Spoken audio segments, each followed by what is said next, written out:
সুবহানাল্লাহ। হযরত আবুল হাসান খেরকানী রাহমাতুল্লাহি আলাইহি বহুত বড় একজন বুজুর্গ। উনি হাজার হাজার মানুষকে মুরিদ দেন, মানুষকে তরিকতের রাস্তা বাতায় দেন।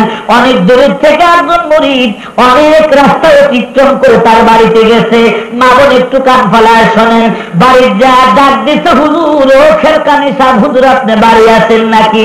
বাড়ির ভিতর থেকে কর্কশ সাধারণ কণ্ঠে উত্তর দিচ্ছে। কাকে আবার হুজুর হুজুর বলে কেন? আবুল হাসান খেরকানীকে আবার হুজুর বলে কে?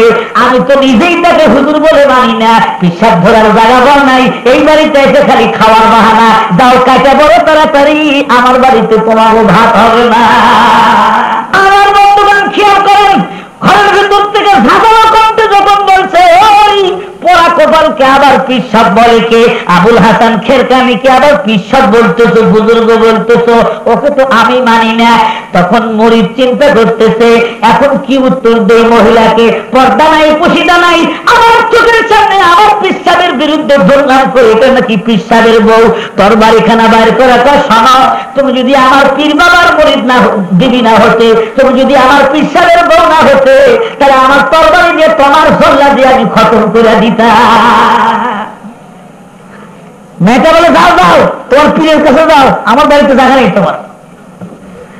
গেছে কোন জায়গায়? তোমার স্বামী। আমার স্বামীর যা কাম তাই, খড়ি কাটতে করতে মান্না মান্নি বাড়িতে বসে ভাত খাবে।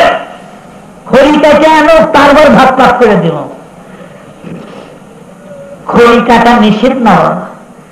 আপনার বিরুদ্ধে যদি খড়ির প্রয়োজন পড়ে খড়ি কাটা দিবেন, দরকার আছে।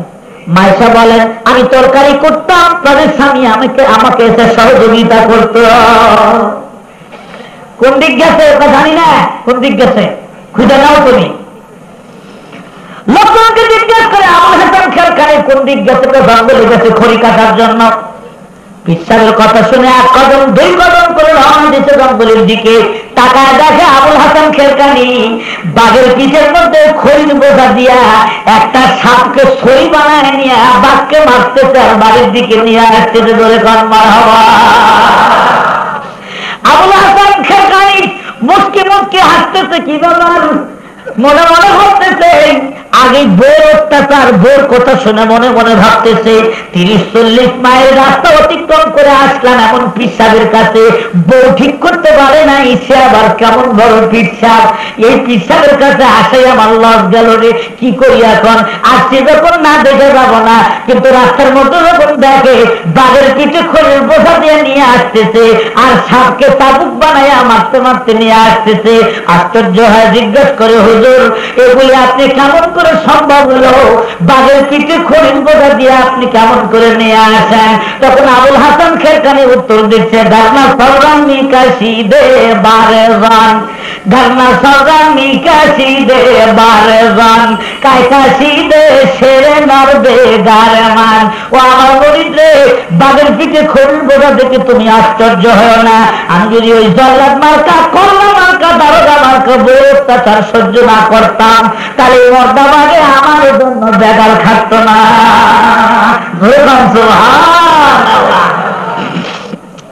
আমার আত্মশুদ্ধি, আমার অন্তরের শুদ্ধির জন্য দুনিয়ার কোন পীর বুজুর্গের কাছে আমার দাঁড়া লাগে নাই। এই কল্লা মার্কা বউ যখন আমাকে কঠোর ভাষা গালি দেয়, তখন আমি নিজেকে বলি দেখ রে মন, তুই তো বড় পিসাব, তোর বউ তোকে মানে না। আমার যখন রাগ ওঠে আমি রাগকে কন্ট্রোল করে থাকি। বইয়ের এই অপরাধ ক্ষমা করার কারণে আমার আল্লাহ আমাকে বুজুর্গি প্রদান করেছেন। ধরে কান মার হওয়া। গতকালে বলেছি গরুর মতো বউ মাইলেন না, ওরা নির্বাচন, ওরা বড় দুর্বল, ওদের বাঁকা হাত দিয়ে বানানো হয়েছে। ওই হাত সোজা করতে পারে কাছুর হাত ভাইলে পাবে।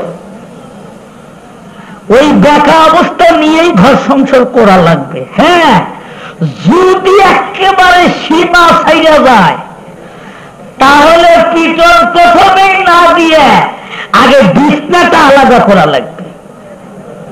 এটা হাদিসের হুকুম।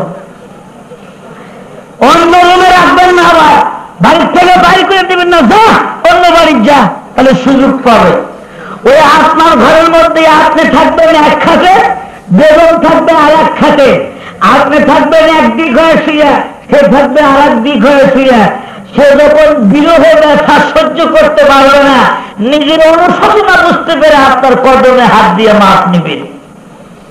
আর যদি দারোগা মার্কা ওই মার্কাই হয়, তাহলে পাও ধরবে না, ওই অবস্থায় শুয়ে থেকে রাত পড়ায় দিবে।